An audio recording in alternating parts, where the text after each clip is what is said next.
এই বেলাই বিলের পানি এখন কিন্তু শুকিয়ে গেছে, আপনারা দেখতে পাচ্ছেন শুকিয়ে গেছে। নৌকাগুলো ওখানে দাঁড় করিয়ে রেখেছে, এখন সবাই বড়শি দিয়ে মাছ মারছে। দেখেন এখানে এক ভাই বড়শি দিয়ে মাছ মারছে, উনি হয়তো অনেক দূর থেকে এসেছে, মোটরসাইকেল নিয়ে এসেছে। দেখেন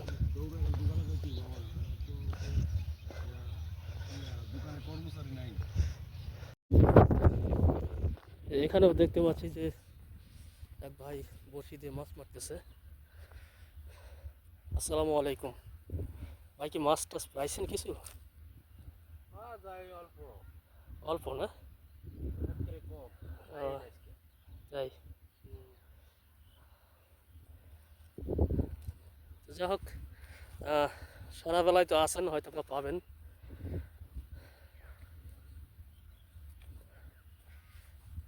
এখানে এক চাচা বড়শি দিয়ে মাছ মারতেছে, অনেকেই জায়গায় জায়গায় বড়শি দিয়ে মাছ মারতেছে। তো বর্তমানে নৌকা চলাচল আসলে বন্ধ, কারণ চারিদিকে পানি শুকিয়ে গেছে, দেখতে পাচ্ছেন নৌকা চলাচল বন্ধ। আমি আসলে অসময়ে এসেছি, যে সময় পানি নেই। বর্ষার ভরা মৌসুমে যদি আমি আসতাম, তাহলে চারিদিকে পানি থই থই করতো, অনেক পর্যটক আসতো, সেই সময় নৌকাতে করে ঘোরা যায়।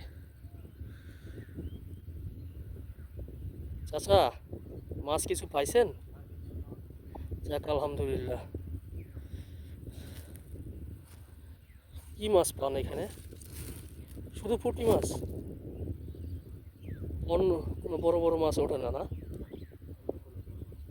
ও আচ্ছা আচ্ছা, ওনারা শুধু পুঁটি মাছ এখানে মারেন বড়শি দিয়ে।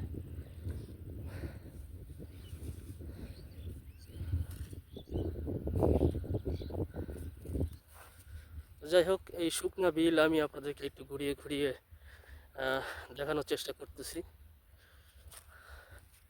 এই যে দেখতে পাচ্ছেন নৌকাগুলো এখানে বাঁধা রয়েছে, কোনো মাঝি নেই।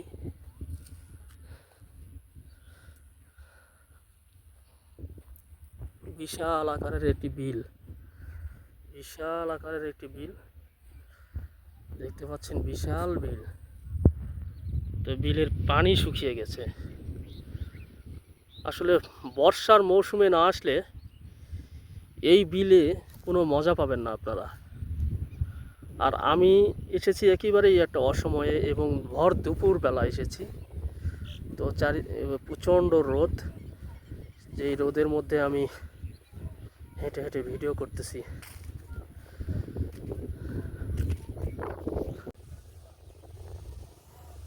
দেখতে পাচ্ছি অনেকেই মাছ মারতেছে বড়শি দিয়ে।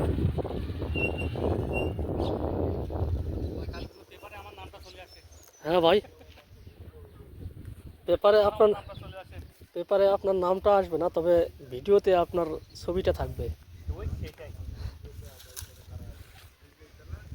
তো মাছ কি পাইছেন ভাই? এখনো পান নাই না? ও আচ্ছা আচ্ছা।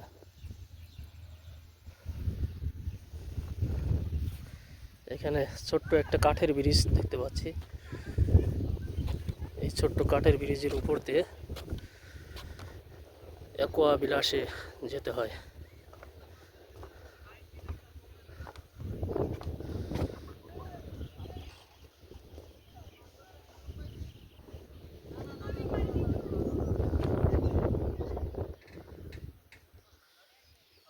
এখানে দেখতে পাচ্ছেন যে অনেকেই মাছ মারছে, বড়শি দিয়ে মাছ ধরতেছে। দেখেন